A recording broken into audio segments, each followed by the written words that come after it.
In problem number 3, you've been asked about which function has the greatest rate of change on the interval 0 to 2. So that really just means slope when x equals 0 to x equals 2.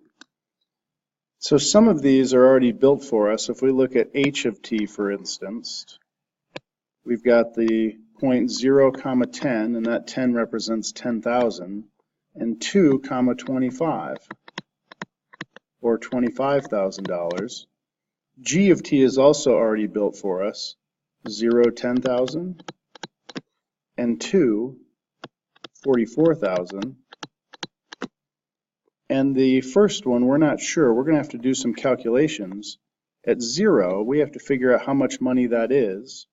Well, that is 0 for time minus 3 squared plus 10, or negative 3 squared would be 9 plus 10. That's going to be $19,000. We'd have to plug a 2 in to see what's happening then. And when we do, we only have $11,000. So something happened in person A where their salary actually went down over those 2 years. So now we'll find slope in all cases. So as we look at the first problem, we've got 11,000 minus 19,000 over 2. That leads us to losing $4,000 per year. The next one is we do y1 minus y2 over x1 minus x2 is $75,000 per year. Sorry, $750,000. And the last one is $17,000 per year. This should have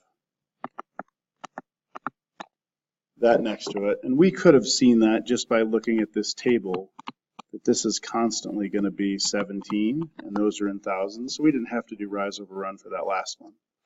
So definitely, function G has the greatest, because that 17,000 per year is the most. What does the rate of change mean in the context of the problem? Well, that just means that each year, on average, person C is making $17,000 more each year. And that's the greatest amount.